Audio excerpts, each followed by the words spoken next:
All right, guys, welcome back to another New Legacy podcast episode. I got my guy with me right here, Mike Forgione. He's always been supporting us in the DMs, in the comments, in the likes, in their stories. And last night I was like, wait, we're around, So I got to hit him up, get him on the podcast, learn about his story, how he did a 8-figure exit with an HVAC company, and made himself a millionaire from nothing. So, Mike, intro yourself. Mike Forgione, thank you very much for hitting me up, Zune. Yes, sir. If you guys need something, podcast, you need a funnel built, you need a cameraman that's going to shoot some dope content, hit up your boy Zune right here. Definitely going to hook it up. And at the end of the day, Zune hit me up last night. He's like, yo, let's drop a podcast. I was about to hit you up and talk about going to the casino because I seen you over at the casino whooping them up, getting some fucking chips. Back to back. So, I like to throw the dice. I like to fuck around over there a little bit, play a little bit of blackjack here and there. Yeah. But at the end of the day, ultimately, my ultimate goal is to help people out, help people win, help people grow their HVAC business, help people grow their home service business, things like that. And if anybody needs any help, you always could hit me up, and I got you, man. Just hit me up. Yeah, and I mean, we're looking at some of your achievements here, like a couple trophies. Yeah, like these are like people's dream cars, and you just have them laying around all day like these. Yeah, man, I love them. I love them. And he's on his own island too, so it's pretty sick, actually. It's fucking one of Pompano's greatest little secrets right here, man. Yeah. Without Google Map, I don't think I can get in and out. It's like for real crazy. Yeah, it's tight. It's tight. But I love you got a little setup here, and I want to learn to a little bit more about your story. Sure. What got you here today, and what are your plans going forward? So growing up, what type of upbringing did you have? Oh man, growing up I had multiple different upbringings. Mm-hmm. So started out born in New York, not too proud of New York with the shit that's going on today, but moved to South Carolina when I was 5 years old, had horses, ATC, shit like that, kind of lived off the land, learned how to shoot guns, BB guns and shit like that, little 22 rifles, had fun with that. It was kind of a good little upbringing up until I was about 10 years old. And then we came down to Florida. When we came down to Florida, everything got tainted. That good old country boy from South Carolina just got changed into a whole different realm here in Florida. Once you're introduced to this fucking life, it's a whole nother world. And growing up, when I was growing up in the early 90s and, in the early 2000s, shit was different. It ain't like it is today. Everybody got a camera phone nowadays. Everybody could, they can fucking record everything. Back then, it was a lot more silent, Yeah. So, I mean, I had good times. I had rough times. And a lot of the kids that I grew up with, shit, man. Some of them are successful. Some of them are in jail. Some of them are dead. You know what I mean? And I grew up with a good group of people at the end of the day, but I had to get away from a lot of the people that I grew up with because most people didn't see the same path that I was looking for. I was looking for success. Yeah. Mom was a single mom by the time I was 16, living in the trailer park, had to split the bills with her. Shit was a little bit tough. Got real when I started having to split the bills with mom. Wow. And then I started an AC company at the age of 17. Started an air duct cleaning company, actually. Yeah. Bought an Astro van, broke, didn't have money. And just started growing that shit, man, and blowing that shit up. One truck after another, and just keep fucking expanding and growing that company up until it got to a 40 truck operation 25 years later. And then sold that shit for 8 figures, and here we are today.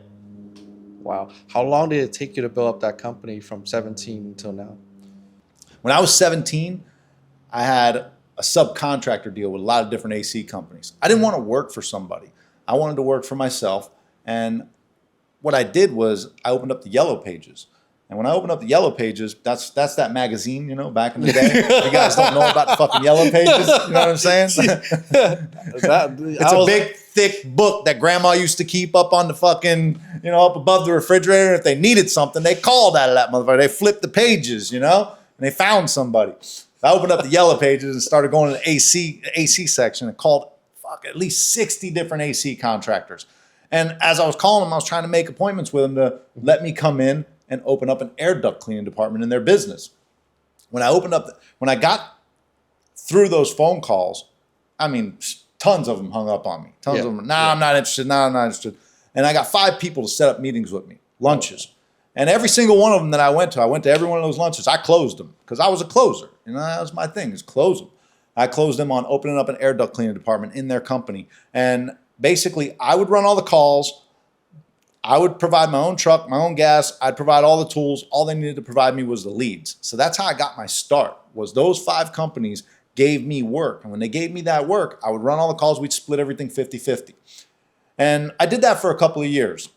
And then as I started to get a little bit more overwhelmed with the call volume, and I started advertising. When I started advertising, I started getting overwhelmed with the call volume, couldn't handle it myself. And that's when I knew I needed to add another truck. And I'd add another truck on the road. And I would increase advertising to keep that truck busy.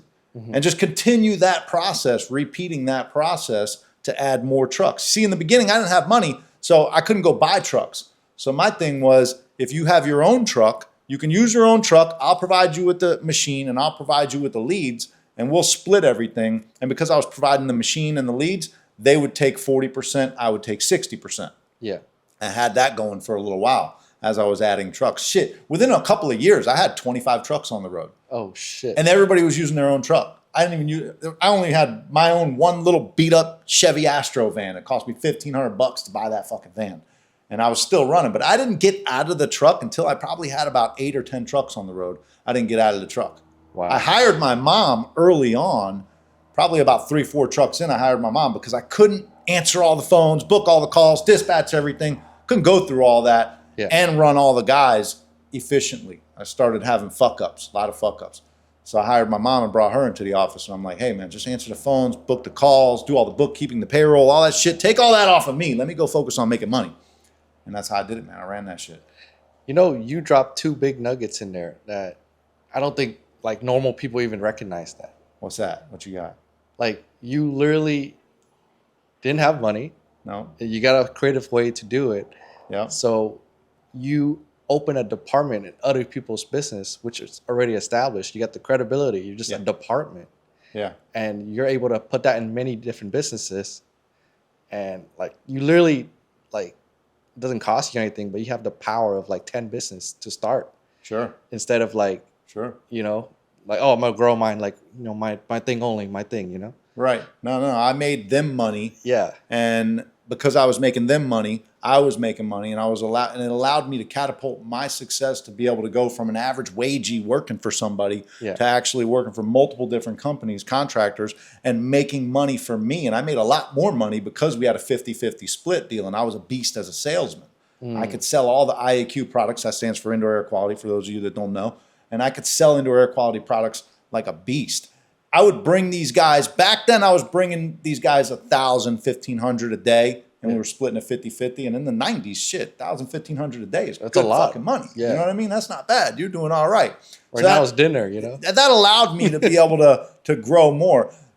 You know, as I grew and as I started getting more trucks on the road that were for my company, for me, and they were working for me, the contractors started to drop me. You know, they started to fall off because then they saw me as a competitor. Oh shit! At that point, so and I basically built a department in their company where they could hire a guy to come do what I was doing for a lot cheaper than what I was doing. But I got them off the ground with it. Yeah. And then they became competitors because they would drop me, and I had to focus more on my own thing.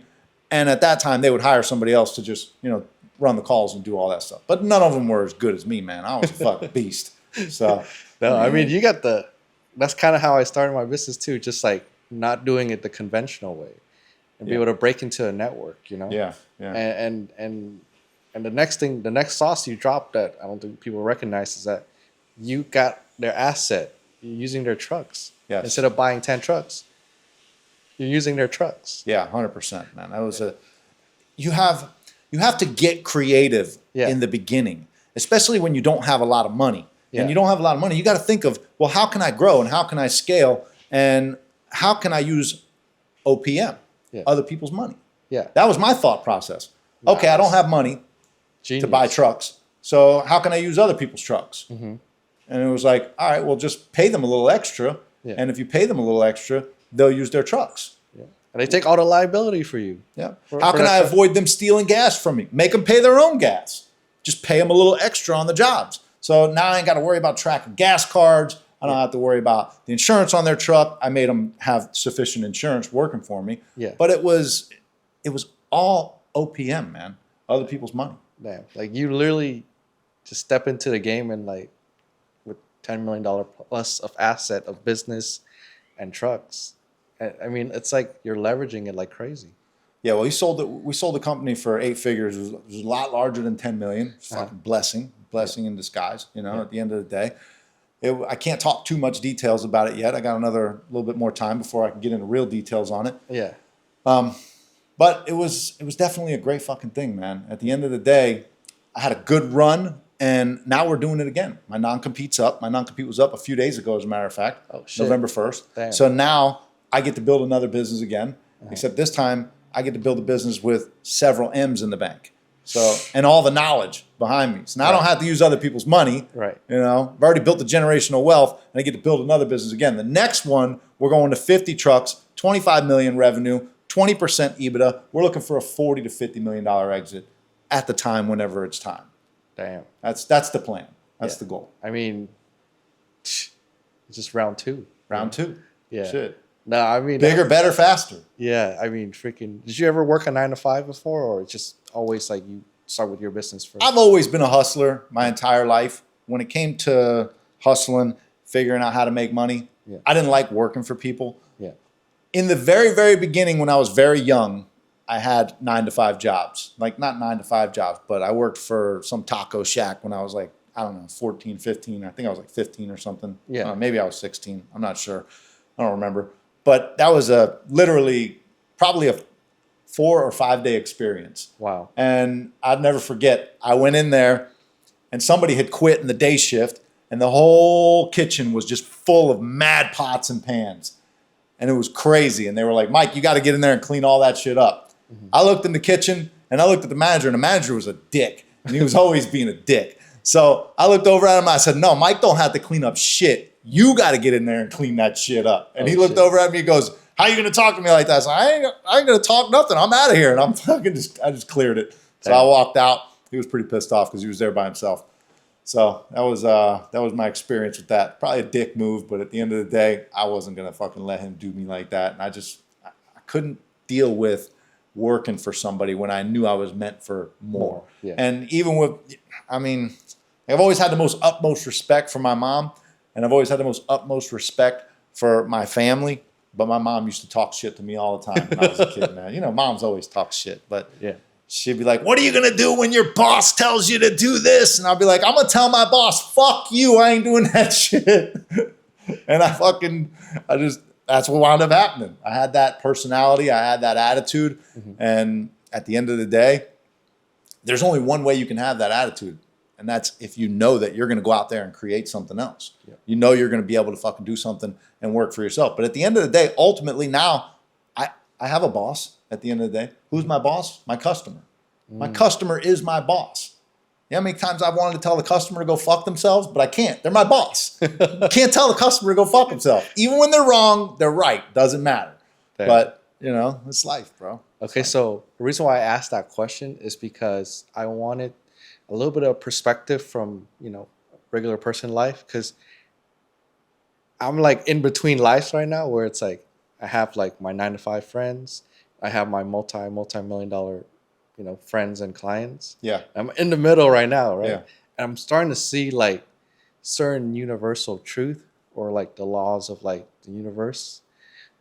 And it's like, I'm like, whoa, this side of the house, a whole different perspective of life, and this side of the house, a whole different perspective of life, right? What are some like, I guess like lessons or key knowledge that you know and you learn from being an entrepreneur for so long, like that the normal people or everyday people don't know? Everyday people don't understand the concept of risk. They don't understand the concept of action. When you take action on your goals, you're going to get the result you want. You get the desired outcome. 9 to 5ers, they look for the security blanket. They look for the health insurance. They look for the guaranteed paycheck. They want that hourly rate. They don't want the risk. They want to eliminate all the risks, and that's why they stay stuck in the fucking trap of 9 to 5. But the guys that take risks, the guys that know that, hey, I got to fucking risk it all. It's all on the line. I got to roll a 6. I don't give a fuck. You know what I mean? That guy makes millions of dollars. That's fire right there. You know what I'm saying? Yeah. Like, it's true. It's a totally different mindset of people who want to be multimillionaires and people who just want to be average. And that's okay for the people that want to be average. If you want to be average, be average. Yeah. That's fine. Live your average life with your average family and your average cars. Yeah. But if you want to fucking make millions of dollars, you got to take risks and you got to take action. Yeah. Most people don't understand the action part. I mean, you're fast at action. Like, even I sent the form over for like the podcast last night. You did it in like less than an hour. That shit was crazy. And that was a lot of questions. Oh yeah, that was a lot. That was like 40 something questions. And I fucking banged that shit out. Yeah. But I didn't bang it out myself. I used Tell- ChatGPT to bang that shit out. Tell him how you set it up. The first one. He sends me the form. It's a podcast form. Asks me my story, my life, my business goals, all kinds of different stuff on the form. And I look at this form and it's preparing me for the podcast and preparing you for the questions to ask me on the podcast. Yeah. And it's 10 o'clock at night. Zune hits me up. He's like, yo, let's drop a podcast tomorrow. All right, bet that up. What time? I got my own life, bro. I do whatever fucking time I want, you know? So he sends me the form, fill out this little form and, it'll give me a better idea of, questions to ask you. I take that form and I just copy everything in that form over into my ChatGPT. And I told Wyatt, which is my ChatGPT's name. I know y'all motherfuckers are going to look at me crazy because I named my ChatGPT. Yeah, I'm a fucking psycho. Wyatt is my old dog, and my old dog was my best friend. And me and ChatGPT are so fucking close that he's like my best friend. So I named him. So I'm like, Wyatt, listen, I'm dropping a podcast tomorrow. I need to answer all these questions, and it's all relative to my life. And you know everything fucking about me anyway. So answer all these questions for me and make sure that I got something to fucking send to this guy so I can hook it up and it looks good. So I drop it all into ChatGPT, and ChatGPT just fucking boom, answers everything. And it's all to the T. But the only reason my ChatGPT could do that is because my ChatGPT knows me. I pay the $20 a month. It has the remembering version, and I use it daily, and I talk about my goals, my process, things that I'm learning how to do. I ask it all kinds of different questions about, hey, what should I do in this in my business? What should I do in this business? And I talk about what my business are, what my business is, my goals, my targets, the things that I want to do. And we just go back and forth. So ChatGPT knows me fucking better than I know me. And it shoots all that information. It shoots all that fucking information out quick. So it was able to answer all those questions so fast. And everything on that questionnaire is dead nuts accurate, 100%. I look at all the answers and I'm like, yep, that's me. Yep, that's exactly right. Yep, those are my goals. That's my lifestyle. This, so it was like fucking perfect. And I don't have to do the work. But you guys got to understand, work smart, not hard, and accomplish the task fast. And successful people, they act fast. Successful people respond fast. Successful people take action fast. Successful people are they're just action takers. They do not waste time. They don't fuck around. And if they see something and they see an opportunity, they jump on that opportunity right away. It's the people that let the opportunity sit and they don't do anything about it are the ones that fail. 100%. Like, I mean, you're a fast moving guy, right? 100%. And I'm getting there myself, right? And I'm starting to see that like regular people kind of move in slow motion. Yeah. Like, Because they think everything's cool on Easy Street. Yeah, like I went to Ross yesterday because I had to pick up a dress shirt to go to the Kiki place, right? Everyone in there is like slow moving. The staff, the customer, and everything. I was like, it's almost fucking mind-boggling. Yeah. It almost drives you crazy because when you're not a slow-moving person and you want to get shit done, you're just boom, boom, boom, boom, boom. You look at the other people and you're like, that's why you're a fucking wagey. Yeah. That's why you work that fucking 9 to 5. And I'm not knocking the 9 to 5 people. Well, I am. But if you want to fucking be a millionaire and you want to make money in life, you have to get out of the rat race. You got to escape the matrix. You can't sit there and say, fuck it, I'm just going to accept average. And most people accept average. That's why there's the 99%ers and the 1%ers. And truthfully, I don't even like being in the 1%ers. I've asked ChatGPT where I am in the classification of percenters, and I'm in the 0.5 percenters. Dang. Net worth, action taker, visibility, you know what I mean? Everything that's going on in my life, I know that I'm on the extraordinary level. And that's what I try to breathe into the people that get on my program or to get with me, is to get on that level. Because we want to take people up. We want to move people up the ladder. We don't want to fucking let people stay and remain average. It's just not good. Yeah. You gotta level up. You're that button on YouTube, you know, where you click like 1x speed, 2x speed, 1.5. You're the 2x speed guy. All day long. Yeah. Go. Go, go, go. Fuck that shit. Ain't nothing slow. It's so crazy because, like, you know, like I come from, like, you know, I was in the military. I did a bunch of 9-to-5 jobs, and coming into a different arena, it's like, it's a blessing for me to be in that arena. But I'm seeing a lot of like things too, like when I have staff and they're like, I'm like, hey, we need to do this. You're gonna have to take a little bit more responsibility, just, you know, so the company can survive, right? Yeah. But they always like, oh, well, if you pay me more, then I'll do that. But I'm like, well, I don't even know if you could even do that. But just do it real quick. We'll see if we can actually do it. You know, when somebody says, pay me more and I'll do that, that just tells me their weaknesses. They don't understand the concept of, let me show you what I am worth. Let me show you what I can do, and you're going to pay me more. Yeah. When somebody actually jumps and they take the opportunity that I throw at them and they actually do it and they're real strong at it, I recognize that. And now I know, hey, that's so-and-so's strengths. Yep. But when somebody tells me what's in it for me, I know you're the what's in it for me guy, and you got the what's in it for me syndrome instead of actually doing what it takes. And you're not going to get the recognition like the guy that jumps in and says, I got that, boss, no problem. You know what I mean? Yep. And that's the difference. So if you're a 9-to-5 wagee and you want to move up the ladder, you have to act like you want to move up the ladder. You have to take the action on the things that are going to show your capability of being up the ladder. Because if you don't, then you're just going to be looked at as another one of them fucking, you know, slaves. That's it. That's well said. Like, I was trying to explain it to like my team. Yeah. And they didn't understand it. I was like, I'm a little bit too new in that arena to, I mean, you did it perfectly. Like, that shit was. People got to jump, man. Yeah. They don't jump at opportunities. Yeah. So when somebody tells me, Mike, I want you to do this, and it's not in my description of what I'm supposed to be doing, and I know it's an opportunity, I'm going to go do that, and I'm going to do it fucking better than everybody else. Because now I know that you're going to look at me and be like, damn, Mike's a beast. Yeah. What else can Mike do? And then all of a sudden, boom, Mike's got other opportunities and other opportunities. And before you know it, now Mike's making more money. Because now Mike gets the opportunity to go do these other things that are in alignment with the outcome that they asked me for. So it's my goal to give them the best possible outcome. And all of a sudden, the opportunities are just going to flow my way. Damn. I mean, you have years, decades of business experience.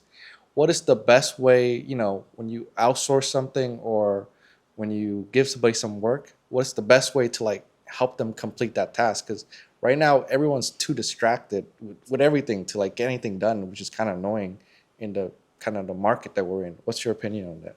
Everybody today has fucking TikTok brain. That's the problem. They're so busy focusing on what's on the internet, and they're so busy counting everybody else's money that they're not focused on their own task. If they would just focus on their own task and get that tunnel vision to complete that fucking task, they would do so much better in life. Put the damn phone down. Don't worry about all the bullshit and focus on getting the task done. It goes back to taking action. And if you take action and you focus on the fucking task that you have without the distractions of saying everybody else has this, how can I get there? You're going to fucking get there. You're going to get there a lot faster. So, I mean, that's my opinion on it. I'm actually asking you real questions. You know, Yeah. Like, no, I love it. These like, are fucking great. You know These what I'm are talking great about? questions. Sure. Like it's real time questions. It's real shit. Like, we're not like, you know, hey, here's a set of questions. It's a guideline, but I actually want to know the real Mike and how he did it, because that's how I'm gonna like grow my business faster. 100%. Yeah. You know, like, I get it. I'm in it to learn. You know, I love I love connecting with people. I love to like listen to their story, because everyone has lessons in their stories. Yeah. And people that build like big businesses or acquire like, you know, the 1% wealth, like they had to sacrifice a lot of things, comfort, you know, relationship, you know, a lot of things to get there. What was some of your biggest sacrifice you had to get to where you are today? Wow, man. There's been so many sacrifices to get to where I'm at today. In the beginning, it was weekends. It was partying with my friends. I had to go to contractor's exam school. My friends were out on the four-wheelers going out to the woods. And I had to go to contractor's exam school and bury myself in the books and learn how to pass that contractor's test. That was one huge sacrifice I made in my early life when I was 18, 19, going to contractor school to learn. That was a big sacrifice. And when I started to actually make money, the biggest sacrifice was living below my means. And understanding that, hey, just because I have all this money coming in right now doesn't mean I can go out and party and buy Lamborghinis and, you know, all these different things that I'm not ready for yet. So I had to sacrifice those things and understand that, hey, I got to take this money and invest it, build this company, and then every time the company hit a big lick and I had a big job and I made a ton of money, if I wanted to go buy something extravagant, I held back on buying that extravagant thing and dumped the money back into the company to grow the company, even if I had to stay broke. But one thing I've always said is live below your means, but don't forget to live. I still went on 3 or 4 vacations a year. I still bought BMWs and Mercedes. I still bought nice shit, but I didn't buy Lambos. I didn't fly private. I didn't do stupid shit I could afford to at the time in my early 20s because I was making stupid money. But I didn't because I understood that the money was better well spent investing back into the business and growing that business so that one day I'd have a big exit. And it's always been in my mind to have a big exit. Every time I fucking grew that business and I dumped most of my money back into the business, I always thought to myself, fuck, man, I could do so many other things with this money and go have so much fun. Yeah. But that's not the key. The key was the business is a real savings account. Like, that's my savings account. I used to have conversations with some of my rich friends and they'd be like, bro, why don't you just sell that business, man? You could probably get $3 million for it right now. And I'm like, no, man, that's not the ticket. I'm looking for the big exit. Yeah. I don't want to sell it for $3 million. Fuck that shit. And another thing is understanding when to strike when the iron's hot. Ooh. So when COVID hit and home service businesses became worth so much more money, when COVID hit, home service industry started becoming like 8x, 10x multiples, 12x multiples. And when I say 12x multiple, I mean 12x of EBITDA.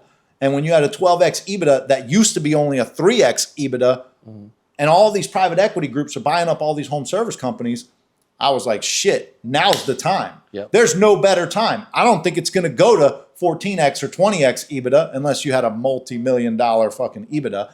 But at the time, I said, you know what? Now's the time. I can get an 8 or 10x on my company. I'm selling that bitch. Damn. That was it right there. Knowing when to strike. That is a key fucking thing, bro. That's the sauce right there. It's true, bro. It's true. And then like I'm building my company to sell too as well. Yeah. My goal is 100 million. There you go. And the goal to get there is have a lot of reoccurring. Because on this journey, I interview one person, and it's doing like 5 million a month, but it's not like a hard 5 million where you're sweating your last dollar effort or whatever, right? It's reoccurring. Sure. 11, that's huge. 11,000 plus account reoccurring every single month. That's huge. The EBITDA on that's got to be ridiculous. Yeah. Especially once you build it up. People used to say to me, Mike, you're fucking crazy for advertising $100,000 a month. What's wrong with you? You're crazy. You spend $100,000 a month? I'd be like, yeah, I spend $100,000 a month, but I'm doing 800 to $1 million a month in revenue. I'm okay with that. That's fine. And if I can run 18% margins, 18 to 20% EBITDA, hey, fuck, who's better than me? I'll make a couple $100,000 a month. Ain't nothing wrong with that. I'm down with that. So I would do it and continue to do it to build my brand. And when you build your brand and keep dumping the money back into the brand, you're making lots of money while you're doing it, and you're growing a massive brand that one day you're going to be able to sell for multi-millions and 8 figures. Like me, that's how I became a decamillionaire. It's crazy. Yeah. I mean, you're a very disciplined guy. Like how is fitness playing to others? Were you always like a fitness guy, or? I haven't always been a very disciplined guy. I've been a very disciplined guy in making money, pretty much my whole life because I always wanted to make money. Yeah. Even as a young kid, I always asked people, how much did that cost? How much is that? How much is that? My mom used to be like, why do you always ask people how much it is? Because I want that. One day I'm going to have that. Ooh. So I want to know. Yep. So I would always ask people that. But with money and business, I've always been very disciplined. But I have my weaknesses. Yeah. In my 20s, I used to go out and fucking party after I started making so much money. I'd go out and party, VIP, the club, this, that. You know, I always said, don't forget to live. So I lived. You know what I mean? I fucking lived. But then I also started to realize that I was living a little too much. You know what I mean? I had to scale back a little bit on the living and start reinvesting. Yeah. And there's also a point in time where you have to reinvest into the generational wealth. And in my late 20s is when I started to understand that I need to reinvest in my generational wealth, which is real estate. And that's how I built my real estate. I started buying real estate in my late 20s and started understanding the concept of building generational wealth. And I have a whole process on how I build real estate and how I built up to 62 doors. 62 doors? Yeah, paid for 100%. Wow. Yeah. That's, Still building more. Wow. Yeah. See, like, you know, I've seen some of your other content on YouTube where people are like trying to tear you down and stuff like that. Sure, they all do. The haters and stuff. Yeah, they hate what they fail to create. Yeah, but like they don't know that you like do all this crazy stuff behind the scene that it's like nearly impossible, and only like less than 1% of people can actually pull it off. They don't understand. You know, there's a big story behind the haters. Yeah, The haters just don't understand it. yeah, I've watched some of the hater videos, and it's pretty depressing. yeah. I mean, To I listen- watched some of them. I know those people in person too, and they're super cool. Yeah, And they've like always been like they're super cool in person too. They always take care of you in person. really. Yeah, and I'm like they're just flopping the story so they can get some views and some money from YouTube. But YouTube money is small money compared to like business money, you know? I mean, at the end of the day, everybody's got their niche, and that's the niche that they chose. You get to choose your niche. Yeah, And when you choose, you're either going to choose something that you enjoy or something that is like, I do it because it makes money, or something you fucking hate. You know what I mean? And they must enjoy the drama. That's why they create the hater videos. They enjoy it. They enjoy talking shit. They enjoy that lifestyle. But meanwhile, they're still enjoying living in their fucking grandma's basement because they can't make no real money. yeah, You see, I choose to do something that makes me a lot of money and something that I can enjoy. So I enjoy real estate investing. I enjoy HVAC and building teams. I enjoy having people on my team that can grow with me and make money alongside me, as opposed to me being the king of the hill. I want everybody to eat. That's why I always give everybody the opportunity to go either hourly or commission, because there's guys that want to go hourly and they just want that security blanket. And then there's guys that really want to level up and they want 100% commission. damn, that's smart actually. That's the nugget I just picked up from you. 100%, bro. Yeah. I mean, it's just the way I've always built my business. Yeah. And then you have your guys that are hourly. Typically the guys that choose the hourly are the guys that can't sell. Ooh, And they want the security blanket. yep, They might know how to fix stuff. They're really good with their hands. They're technical. And then typically the guys that are all commission, they can't fix shit. They don't fucking know how to fix hardly anything. They got to sell shit and send the hourly guy back to go do it because these guys are fucking clueless. But they can sell ice to an Eskimo. They get kicked out of hell for selling ice cubes. These fucking guys are animals, you know? But I mean, I've been a hybrid. I know how to sell. I know how to fix shit. I know how to teach people how to fix shit. I know how to teach people how to sell shit and build teams. How do you like get so patient with people? Because I mean, like I have a short temper with some people, you know. I got a short temper too. I would say I have a short temper. Being patient with people is probably one of the hardest things that anyone can accomplish because you can't fix stupid. You just can't. As many times as I've tried, it's just not possible. It doesn't fucking work. So you have to be patient, and you have to also understand people's strengths and people's weaknesses, utilize them for their strengths, and then take away their weaknesses and put their weaknesses on somebody that's strong in that area. Damn. Are you a faith-based guy, or are you like more atheist, or what are you? What's that? What? Are you Oh, faith-based. faith-based? Yeah, like religious, God. I'm a Christian man. I we pray every night before we eat. I pray with my kids. My kids, I bring them up in a Christian lifestyle. I curse a lot. As a Christian man, I do curse. Yeah. But I don't think that that's not okay. I think that I can have my relationship with God and I can also talk shit. It's okay. You know what I mean? I don't have to be like this square, straight edge individual because I'm a Christian man. I don't believe that. Do I go to church? Sure, I go to church. Do I go every weekend? Do I go every Wednesday? No, I don't. I go when I want to go. But I also know that I have my relationship with God. I speak to God on a daily basis. When I wake up and my feet hit the floor, I thank God for allowing me another day. I thank God for giving my kids the opportunity to have another day and for us to all breathe this great air and have this opportunity to make things out of life. And I believe in God, but I have my own personal relationship with God. I speak to God. I don't have someone else cram God down my throat.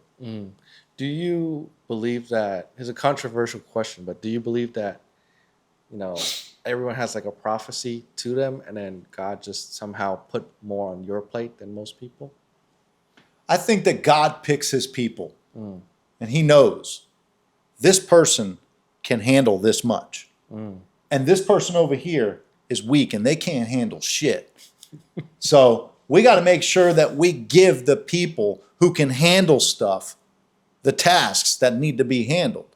And I think that God delivers that through the people. He uses us as a vessel. Yeah. And he understands where his strong players are and where his weak players are. And he utilizes all of his players for their strengths and weaknesses. Yeah. I mean, like, the strong player, when the strong player wins, the weak player eats as well. Because they're working for the strong player. Typically, yeah. Right? Sure. But when the weak player win out of a lottery, luck, whatever, it doesn't really, go as planned. Like, lottery winners always fucking blow the money. They're not meant to be rich. They don't understand the concept of money. And they don't understand the concept of getting the training so that they can utilize the money to make them successful in the long term. Yep. That's why they're lottery winners. So, you see it all the time. The guys that are, and some people have successful operations, like, for instance, ball players. Not all ball players are fucking great with money. I mean, clearly, it's obvious. They take the money, some of them invest it, some of them are very smart, very talented, but a lot of them are stupid and they go blow it and they piss it away and they're broke. It's kind of like a lottery winner. Yeah. Right? Yeah. Actually, I didn't never thought about it that way for like rappers too as well. Same shit. Yeah. They won the lottery. They became famous. They won the lottery. They just didn't win a scratch off or pick numbers. They won the lottery in a different way. And then they become broke. Yeah. You could say I won the lottery when I sold my business. But truthfully, I planned for that. Yeah. You see, most people don't plan to fail. They fail to plan. I planned to sell my business one day. Yeah. So I built every single stepping stone into that business. And then when I sold it, it was like hitting the lottery. I got 8 figures for that thing. But I planned it the whole way. I knew that my business was only worth 3x EBITDA the whole time. And I knew that my business was only worth a few $1 million the whole time. But the minute it became worth 8 figures, that motherfucker went for sale. And I closed that deal. Because I knew, strike when the iron's hot. That's crazy. Real talk. And you primed the iron. Like, it's not like, you brick by brick. You're like brick by brick. I mean, from talking to you, I could tell you're like a very disciplined person, and you're always hitting, like, trying to like hit the right thing all the time. And longevity is something that you have that a lot of people don't, like stamina. I've always believed in generational wealth. And I've always believed that you have to build everything so that your family will be successful in the future. So that's why I've always taken my money and put it into real estate and continued to build the real estate. So you broke that generational curse for your family. Just 100% broke that generational curse. My whole family was broke. My whole family was middle class average. I wouldn't say broke, but middle class average. Just average, working the 9 to 5, getting by. Nobody in my family became millionaires. Damn.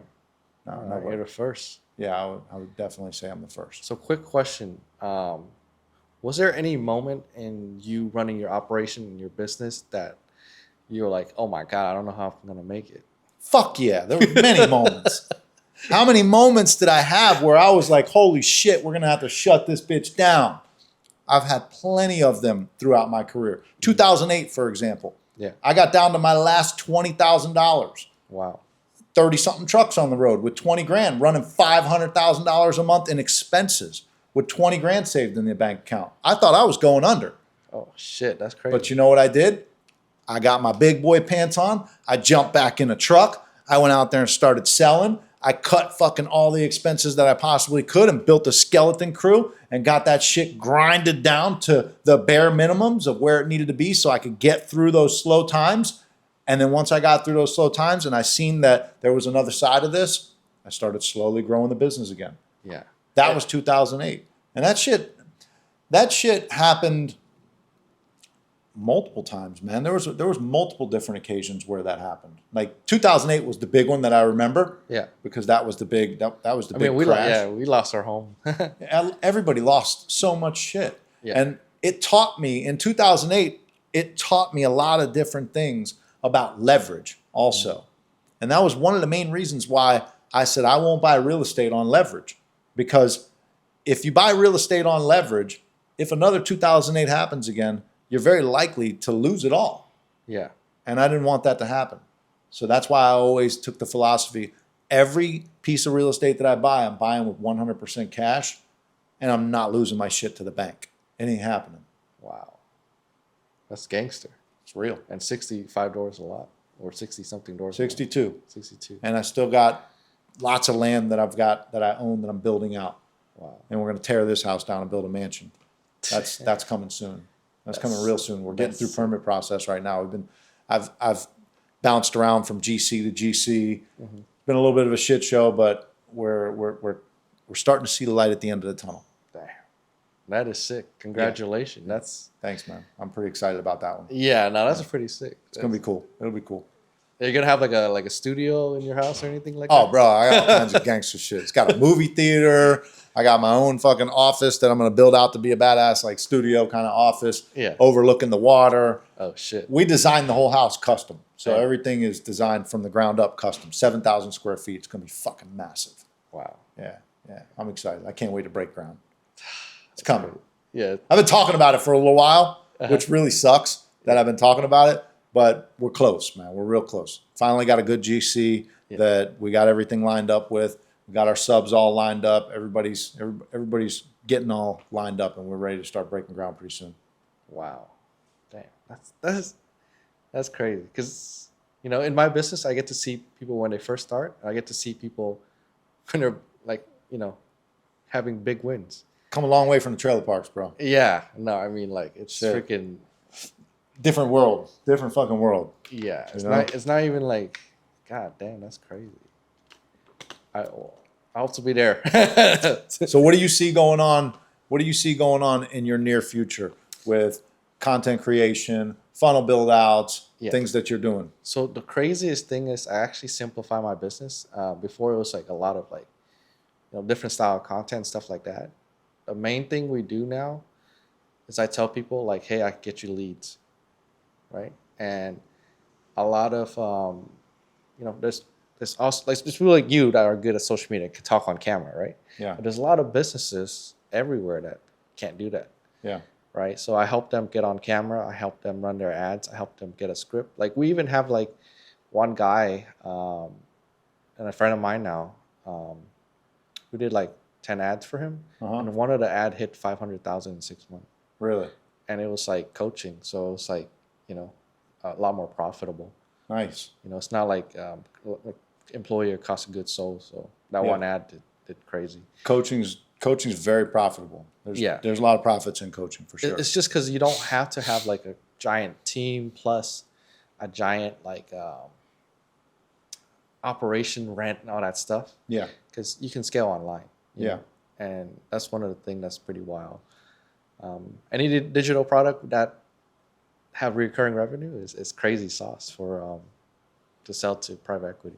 So the couple of things that we're going to be implementing here in the near future with the new company is shifting a lot of my direct mail marketing dollars to online. Yeah. So that's something that, you know, we'll have conversations about for sure, without a doubt. I Funnel mean, build outs, go high level, yeah. content, everything online for the AC company Yeah. to generate leads in the AC company. You just need one funnel. I mean, Yeah. it's like I've seen a lot of business model. I have 134 clients, and I've seen like all the business model, Nice. and I'm like, oh my god, the one that works, the one that makes the most money, or the simplest one. Really? Yeah. Yeah. And Well, like, that's like the philosophy, keep it simple, stupid, the KISS philosophy. yeah, and like scalability wise, Yeah.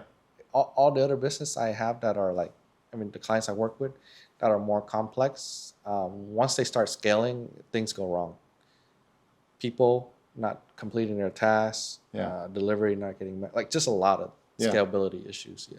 There's a lot of moving parts when you scale. Yep. Because you don't have your finger on the pulse for everything. Yeah. And it's a totally different game when you go from self-employed to an actual business owner, entrepreneur. Yeah. It's a different world. And if you don't understand all the different breakpoints that you're going to go through, and you don't understand how to scale and how to actually manage the teams and delegate all the appropriate responsibilities to each team member, it goes back to figuring out who's got the strengths and who's got the weaknesses. And you can't have your weak players where you need them strong. Yeah. You got to fucking eliminate those weak players, put the strong ones in where they need to be. And the weak players, they might be good hands, but you can use them for hands. Don't use them for things where your strong players need to be. And like a lot of like our, I would say like regular business client, when we do ads or something, we tell them like just run it to the EM first, but they want to run it to a form and they want to have that lead fill out like 10, 20 questionnaire. I'm like, well, you're losing them. Like you're losing customers. Like, nobody wants to do that shit. Yeah, and nobody wants to fill out a fucking form. I hate it when I have to fill out a form. You see what I'm talking about, right? I can't stand it. I'll click away from that shit and go look for something else. Yeah, that's the beginner like ad problem I see for most people. I've taught my guys in their funnel on the 8-figure HVAC platform. I tell them when they have their funnel, they show me their funnel, and I say, "What's the critical information you need?" Yeah, because they want to get name, address, phone number, email address. They want to get what's the AC doing, what kind of what's the experience, what kind of product are you, what product are you looking for? And there's fucking all kinds of questions that they ask, and it's like, bro, get rid of all that shit. I want your name. I don't give a fuck about your last name. I just want your first name. I want your phone number and your email address. That's it. That's what I'm trying to tell everybody. If you can't get the email, and don't make the email address a mandatory field. I want the email address, don't get me wrong, but a lot of people don't want to put their email address in because they don't want to be spammed with a bunch of junk mail. Yep. So I make the name and the phone number a mandatory field with a little star next to it, and the email address is optional. Don't get me wrong, we want the email address. But give them the option. But if you give me your name and your phone number, I now have the ability to contact you. And click the fucking button that says that I can send you text messages automated. Because now I can send you automated text messages. Yep. I can reach out to you. I can have a setter contact you and blow that phone up until you actually answer the phone. I can gather all that information on the phone call. Yep. I can find out everything I need to find out on the phone call. Once I get you on the phone, I can tell if your AC is not cooling. I can tell if you're interested in a new AC or you're interested in the air duct cleaning or a service or whatever it is. I can get all that information, your address, all that information I can get on the phone call. But in the funnel, keep it stupid simple because people have this mindset and this attention span of a fucking ant. Yeah. They only want to put in minimal shit. See, you made your 8-figure company. You understand that. Yeah. And I have to fight with a lot of, clients all the time. What's the most important thing? Yeah. Capture the lead. Yeah. Get the lead. Either click this button to call me or fill out this little fucking name and phone number so that I can call you. Those are the only two things I need. Pretty much it. That's it. Yeah. Once I get that, we're golden. Shit. Because now it's on me. Because I got the email, I got your name, and I got your phone number. Now, there's a notes section that I always put on there, but it's not mandatory. Yeah. So in the funnel, there's a notes section and there's an email section, but it's not a mandatory field. If they want to type some notes in, hey, my AC's not working, this and that, or I'm interested in this, blah, blah, blah. They want to type whatever notes in. Great, cool. They took the time to type that in, but I'm not going to make it mandatory. All I want is your name and your phone number. I'm going to reach out to you and I'm going to fucking get you. I'm going to get all the information I need once I get you on the phone. Yeah, I mean, like, you understand the lead flow, the lead process. You Yeah. know? 'Cause they're not gonna buy the first call all the time. It's just nurture, nurture, nurture. Yeah, what is it, like 7 or 8 touch points also before they actually Yeah, do business with you? Yeah. But usually, if you give them the ability to do research on you, it's Sure. 1 to 3 calls. Yeah. Yeah. I Okay. mean, at least all your information's online. They'll do research before they even talk to you. So you have them put like reviews. Oh no, like make sure you're easy to look up. Like they'll look up your Google business, they'll look Yeah. up your I don't know whatever. Like for me, and they'll see like my website, they'll see my past client, stuff like that. Yeah. Um, Client but, wins. yeah, client wins. Just give them the ability to do research on you, Sure. and then when they ready to go, they're and then you don't have to like lecture, or show them stuff. A lot of people also drive leads to their website, Yeah. which is the biggest fucking mistake anybody could ever do. Tell them. And I tell them all the time, get rid of that funnel. That's not a funnel. That's bullshit. Yeah. This ain't the Taj Mahal. Giving them fucking something where they could just go click here, click there, click over here, and then all of a sudden you lost them. You drive the lead to one landing page. That landing page is pertaining to the information that they looked up and searched. It has that information. It answers their questions. It helps them solve their problem, and it gives them an option to do business with you.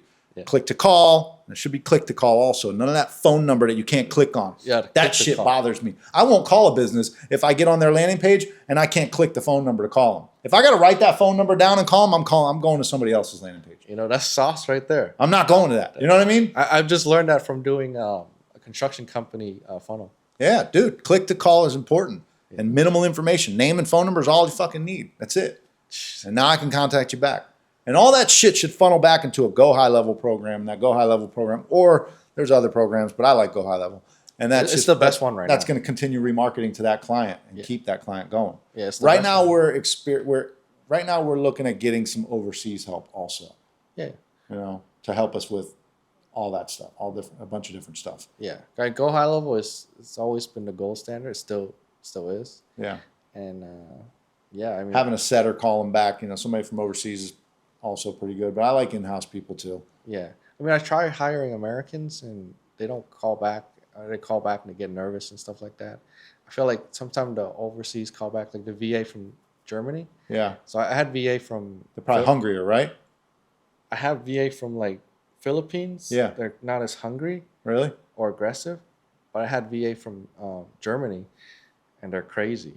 I think that's all part of the interview process as well. Yeah.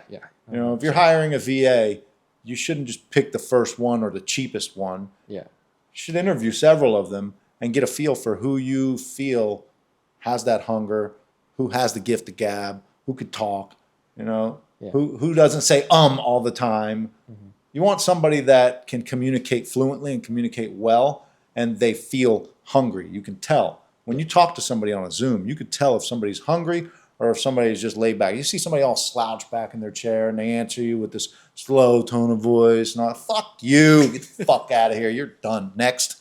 You know what I mean? You want somebody that's got that somebody that's got a little bit of spunk in them. Yeah. It's all part of the interview process. Yeah. And when you find that person, you're like, you're the one. You're hired. Yeah. I mean, what's it going to take to get you on the team? 100%. Also, like in my mind, when I hired the Germany like VAs, Yeah. I'm like, these guys built BMWs and Mercedes and stuff. Like, I don't know if the Philippines built any cars yet. I mean, I like cars. They're probably smarter individuals, I would say. Yeah. I mean, like, it's just a different culture, But yeah. Every time I work with different types, I was like, whoa, the culture kind of is good. Sure. Aggressive. Sure. I want aggressive or like hungry, like you said right there. Yeah, man. Yeah. Aggressive, hungry. You could tell who you're working with at the end of the day. Yeah. Ultimately, you Yeah. could figure it out. Yeah. But it's all part of the work process. Mm-hmm. It's all part of weeding out the bullshit. Yeah. And there's so much bullshit. Like in the beginning, I lost so much money, like hiring so many people so fast. One of the biggest mistakes I've ever made was taking the path of least resistance. Taking the path of least resistance because it's easier. We think, let's just do this because it's easier right now. Boom. That path of least resistance winds up costing you more in the long run, winds up not being nearly as successful because you haven't put in the energy and the effort and the time into it. You got to put in that time. You got to put in that energy in order to realize that, hey, sometimes the things that are a little bit harder are worth way more. Yep. but you put in a little extra work on it. Yep. When you take the easy route, You're saying there's no shortcut. right, there's no fucking shortcut, man. Yeah. No, The only thing is speed. everybody wants the shortcut. Yep. But the only thing is speed. Speed to lead is the best. It's speed to lead is everything. That's like critical. I've always told all my team members, speed to lead is number one. If a lead comes in, you better be on it fast, because if you're not on it fast, somebody else is, and you're going to lose it. Yep. Because the first person that gets to that lead typically is going to be the winner. Yep. That's why when I advertise in these magazines and I go in like these home improvement magazines, I always pay a little bit extra to be the first AC company in the book. Don't put me in the middle of the book. Don't put me in the back of the bus. I don't care if it's cheaper to be in the back of the bus. I want to be the first one. When they open up that page, I want to be the inside front cover. I want to be page 3, maybe page 4. I want to be the first one. I typically like to be on the right side of the page because the eye travels to the right. But it don't matter. If I got to be the left side of the page, but I'm going to be before the other AC companies, I'll take it. Doesn't matter. Damn. But I want to be before everybody else. I want to be first. Because if you're not first, you're last. So let me ask you, like, if a person's business is stagnant, how do they get the momentum they need to, have that breakthrough or like push forward? Action. Fucking action, bro. Yeah. If you're stagnant, it's because you're not taking enough action in the areas to grow your business so that it's not stagnant. You need to seek the information that's going to help you grow. The information's out there. And we don't have an information problem. We have an application problem. Wes says that shit all the time. Yeah. It's a fact. We have an application problem. People don't take action to seek the information, and the information is out there. You've got ChatGPT. You've got coaches. You've got everything online, all kinds of different stuff on Google. There's so many ways to get the information that you need to grow your business. Find people like Zune right here, who's going to put you on game and build your funnel and help you with your content creation so that you can blow your business up. But you need to get around the right fucking people and take action. It's not just about getting around the right people. It's about getting around the right people and actually saying, you know what? You're going to fucking be able to get me to that next level. How much? And pay that motherfucker. Damn. I love it. Yeah, that's how I was able to grow my video company really fast. Yeah. Because I was hiring the best talent. Yeah. And I was paying them fast. And when I pay them fast, they're not stressed on creating my project or fulfilling it. I'm always big on paying people fast. Yeah. When it comes to talent, when it comes to anything, it doesn't matter. So I'll pay you to get the fuck out of my life, or I'll pay you to stay in my life. One of the two. If you're great, I'm going to pay you fast because I want you to come back. If you suck, I'm going to pay you fast because I want you to fuck out of here. I'm on to the next one. I don't hold on to people. I find out who's great and who's not great, and I stick with the people who are great, and I pay them. I do not fuck people out of money. Wow. Nobody. Ever. Damn. That's a big thing with a lot of like entrepreneurs and like a lot of contractors do that. I don't want to, That's the truth, bro. Yeah. You're not saying nothing that. Oh, That's a sick background too. Look at this motherfucker. Yeah. No, you're spitting the truth. A lot of contractors fuck up. Yeah.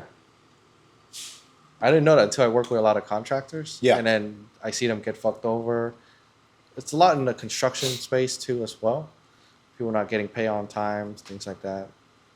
With contractors, it's kind of crazy because you need to understand how to pay contractors the right way, and also how to hold back a little bit of money so that they actually get off their ass. Yeah. Because a lot of contractors are fucking lazy. And when they get a little bit of a payment, they disappear for a little while. I'm going through it right now with a project that I'm dealing with right now. I'm building a pool. Yeah. I pay the guy, he shows up, he does some work, and then he's gone for a week. Yeah. And it's like, fuck, man. And he comes back, does a little bit more work, 1 day's worth of work, and he's gone for another 3 or 4 days. And it's like, dude, why can't you just come over here and stay day after day after day? Yeah.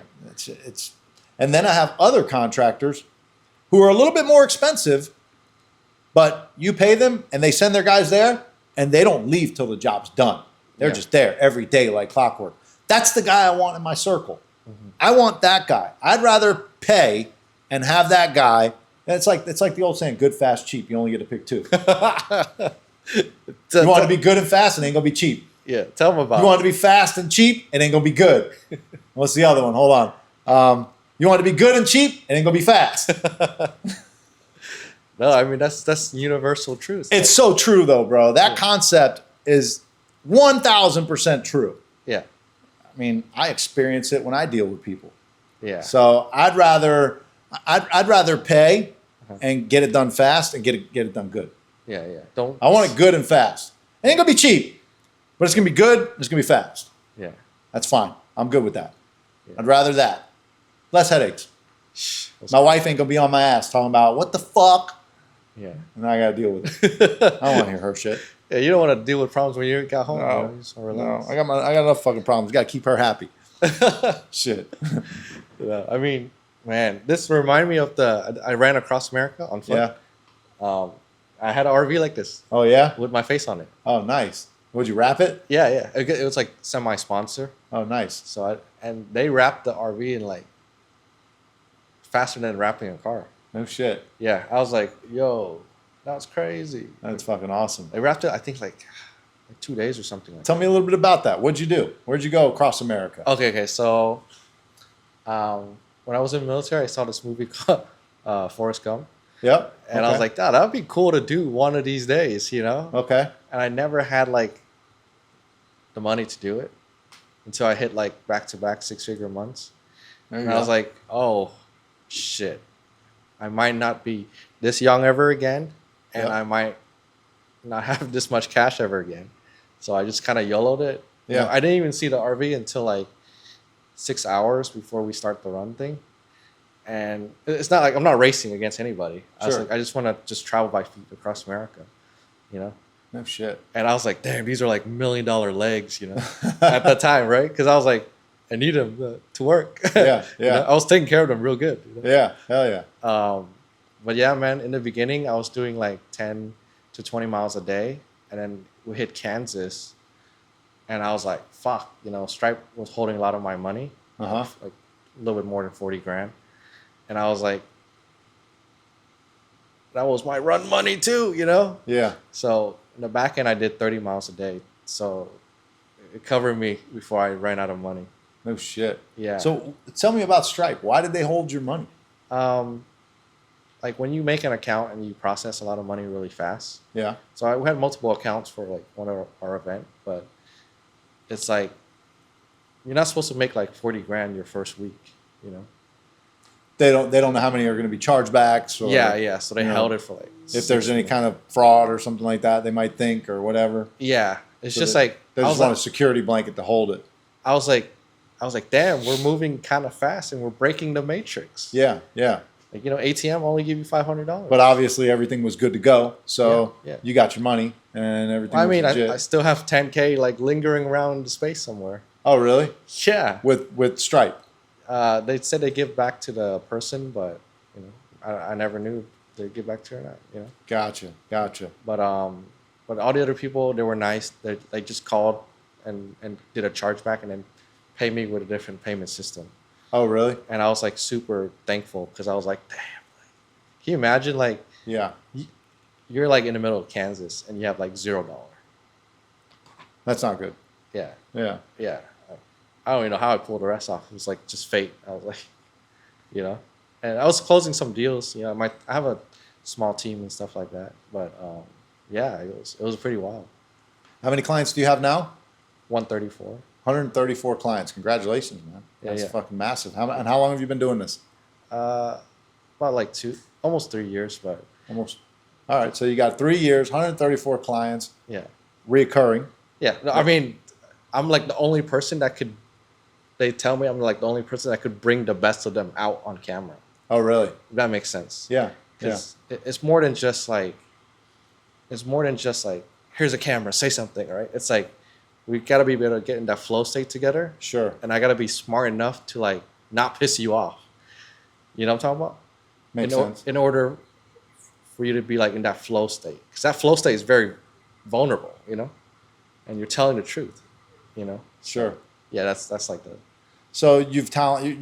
Your talent. One of your talents. One of your many talents is actually getting people to open up. Yeah. Into their story. Yeah, and then they make understanding. really good ads after that. And then those conversations that you have with those people, they use those as good ads. Yes. It's because like they're truly themselves. And we have tons of clips that have like over 1 million views. Yeah. No ads, just organic. Really? Yeah. And Really? it's like just them like dropping the armor. So you're specializing in getting your client to really open up and be their authentic self. Yep. And tell their story in their own authentic manner. Yep. And even when they do sales pitch, it's their story that they pitch first. Sure. And then people I can relate definitely say that with us, first time we've done this, Yeah. you've definitely brought me to tell things in an authentic manner, to that. open up and give you my story, very authentic. Yeah. Nothing's made up. You know what I mean? I'm not over here trying to be somebody I'm not. Yeah. And you brought that out by talking to me this way and asking me these questions. Yeah. 100%. I mean, like for me, I genuinely want to learn the sauce, you know, try to get rich as well. Come on now, you know what I'm sure. talking about? Yeah, Like, yeah. I genuinely interested in learning from you and also the lessons you've learned so I could skip it, you know? Yeah. Yeah. And Well, the speed to success is learning from people who've done it. yeah. At the end of the day, when you learn from people who have been in the position that you want to be in, you will grow faster. Yeah. And you'll learn. It's the better way to learn instead of trying to figure it all out on your own and learning the hard way. Yeah. Yeah. No, 100%. And I mean, on that run, I did learn a lot of stuff the hard way. Oh, bro, you know how many things I learned the hard way? Fuck. So much shit. I had to figure it all out. In life, as I was building my business, I had to learn so many different things the hard way because there was nobody to teach me. And the only people that I was able to get taught from were the other contractors that were in the position I wanted to be in. And those contractors, they didn't want to give up the sauce. Nobody wants to give up sauce. Everyone's a gatekeeper. Everybody's a fucking gatekeeper, man. Yeah. Especially the other contractors. So when you're working for 5 different contractors and you're constantly asking certain questions that are relative to their business, they start getting a little bit pushed back. Like, I don't want to tell you all my marketing strategies. I don't want to tell you my payroll strategies. I don't want to tell you all the things that you need to know to be successful. They're not telling me that, but they're giving me innuendos on different things. And they're not giving me full, complete answers that I need in order to really succeed.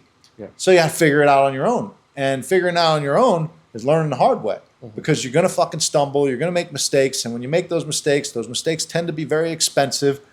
And when you can learn it, like nowadays, somebody can hire me and learn all kinds of different shit. They get on the Q&As with me on every Wednesday at 6 p.m. on the school community, and they just ask me all kinds of different questions, and I'm an open book. I drop all kinds of sauce. And shit that I'm doing now to build my AC company now, I tell all my team members, and they're like, oh man, that's badass. I'm going to do that for sure. Yeah. I mean, for me, I simplify my message down so much.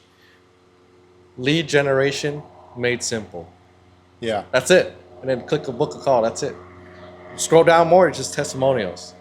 And then I just tell people, hey, I can get you leads in 48 hours.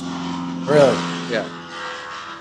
Well, we're definitely going to have to talk about that too, because I want to start building my leads in the MF90 program, because that's something that I don't really focus a ton of my attention on.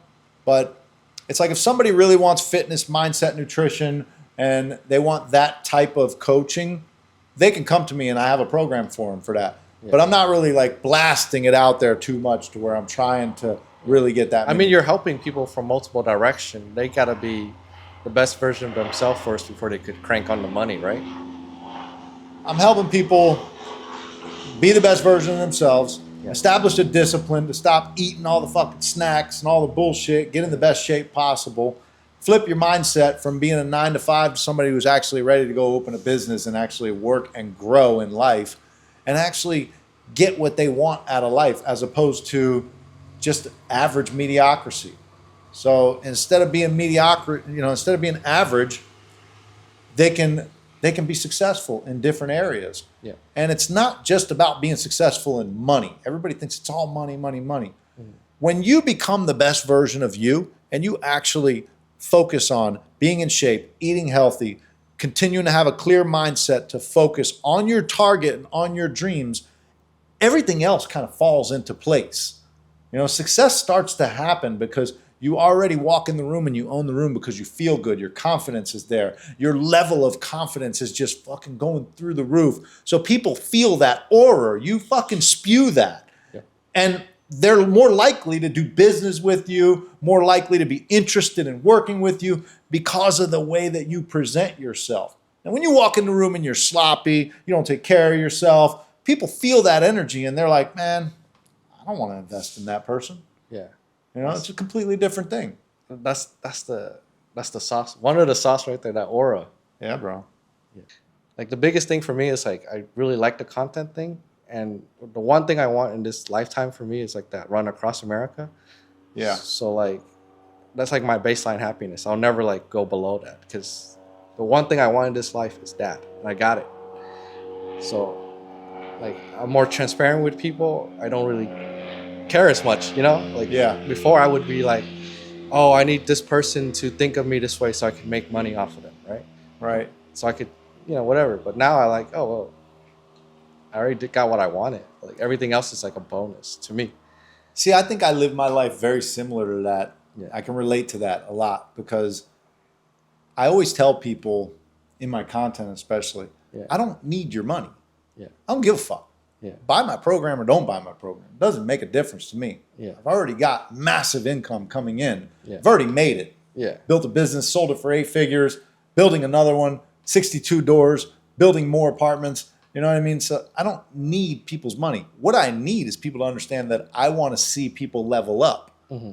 And I want to give people coaching. I've coached people for free for so many years in my AC business. Brought up so many different people to open up their own business. Shit, my cousin, I was just bragging about him the other day on a video, how he finally opened his own business and now he's driving a BMW or driving a Benz and all kind. You know, his wife's got a big lifted up truck. Just bought his daughter a lifted up truck. You know what I mean? He's doing really good now that he's got his own business. Yeah. But it took me selling my company for him to actually say, "Fuck, what am I going to do now?" And he went and got his own company. But I've coached a lot of people along the way and got them to success, and that shit makes me feel good. And now when I coach people, it's like, all right, I want to coach you, but I also would like to be paid for my time because I'm going to put my time, energy, and effort. I'm going to pour into you. You're going to know if somebody's serious or not. Yeah. Like people who pay attention. Oh, for real, yeah. You know what I mean? I've had a few people who pay who don't pay attention. I'm pretty surprised with that shit. I mean, but they probably just have too much money. They got too much fucking money. That's what the problem is, bro. They're just way too loaded. You know, it's like, I don't even know. But for the most part, people who pay attention. Anytime I give it to them for free, it's very, very rare that they do something with it. Yeah. Like I've coached many people along the way in my AC business for free, and tons of them didn't do shit with it. Yeah. But then there's a good handful of them that actually went and opened up their own business, and now they got 5 trucks or 10 trucks or 15 trucks on the road, and they're successful. And I coached them for free when I was building my business, and they were employees of mine, but they would just ask a lot of questions. And instead of me being the gatekeeper, like most contractors were, I was an open book to all those guys. I treated them like family. And I would just tell them, hey man, you got to do this, you got to do that. Look at how I'm doing this, and look at how I'm doing that, blah, blah, blah. And I would go through all the different steps with them of what I'm doing that's successful. And they would just fucking R&D, bro, rob and duplicate. That's a new phase. I did, you know, R&D, research development, rob and duplicate. That's it. And now they're successful. Yeah. No, that's freaking sick. But isn't that the concept though? Yeah. Like you see somebody successful at something, you want to get next to that person and learn from them. Yeah. Why would you do something different? If they're that's like people talk shit about me with Wes. They're like, oh, you fucking copied Wes and this and that. And it's like, I didn't copy Wes. Wes taught me a blueprint that works, and I follow the blueprint. Yeah. And it's not my fault that I'm a good student, and I follow the blueprint, and it works. Yeah. And if it worked for him, then why do something different? Why am I going to pay somebody to teach me something, and I'm going to be like, you know what, bro? Fuck that shit. My mousetrap's better. I catch more mice doing it my way, and I'm going to do it my way. I put my own authentic spin on it, obviously. Yep. But I'm going to follow his blueprint. Yeah. I mean, he's like the one that kind of created this industry. And a lot of people, even some of the biggest name, they kind of just use it. Like that's his blueprint. And you'd be surprised. You'd be surprised. I mean, at the end of the day, bro, Wes came out in this industry, and he's the GOAT in this shit. You know what I mean? He definitely made a lot of money coaching people, teaching coaches. And, I mean, I got nothing bad to say, bro. That motherfucker taught me a lot of shit. Yeah. I got a lot of gold nuggets from being in the program and learning stuff. Yeah. It's been good shit. Yeah. All right. Well, we're gonna come close to this podcast. I got like 2 more questions. All right. Okay. So, if you had like the microphone to the whole world right now, what is the message you want to give to everybody right now, taking account the current situation we're in with the economy, with everything that's going on, craziness? What's your one message to the world right now? Get next to the right person and learn from that person what you want to do. So it doesn't matter. If you want to learn a specific thing, a niche, a trade, whatever it is, find the person who has the most success in that area, somebody you can fuck with, somebody that you feel like I can click with that person, I can vibe with that person. And whatever you can do to get next to that person, do it. Understand that it's very important for you to be able to click with that person so that you can get the information and extract the information and retain the information without all the distractions and the noise. That's my biggest piece of advice is learn from the people who've done it and then apply what you learned and take action on everything that you learned. Don't wish and hope. Don't count somebody else's money. Just get next to the right people that are going to help you level up and fucking learn from that person and take action. Fire. And one more question. How can people find you and what platform are you on? So I'm on YouTube, Mike Forgione. I'm on TikTok, Mike Forgione. I'm on Instagram, Mike Forgione. Facebook, Mike Forgione. Just started blowing up on Facebook. Shit, man. I went from 800 followers to 19,000 followers in like the last 2 months. I don't know what the fuck happened. No, I feel like your demographic might be there. Maybe, yeah. Older demographic. Older demographic, and they got... I'm on LinkedIn, Mike Forgione. Fuck, I'm on fucking Twitter, Mike Forgione. But my biggest platform that I typically respond the fastest and I upload the most on is Instagram, by far. Instagram, Mike Forgione, MikeForgione. Fucking look me up. You'll find me there. And it says Mike Forgione, HVAC fitness coach, because I help people with HVAC. I help people with fitness, mindset, nutrition. I'm big on mindset. Mindset is huge, man, because when you have the wrong mindset and you start thinking about the wrong shit in life, you're going to cloud your vision, and that's going to fuck your success story up. It's just going to hold you back. But if you have the right mindset, that's where it all starts, is flipping that mindset from that bullshit mindset that you have to the savage mindset that you need in order to actually take action on the things you want. All right, guys. Mike, thank you for being a part of the show today. Big dog. Appreciate you. And stay tuned for the next episode. Peace.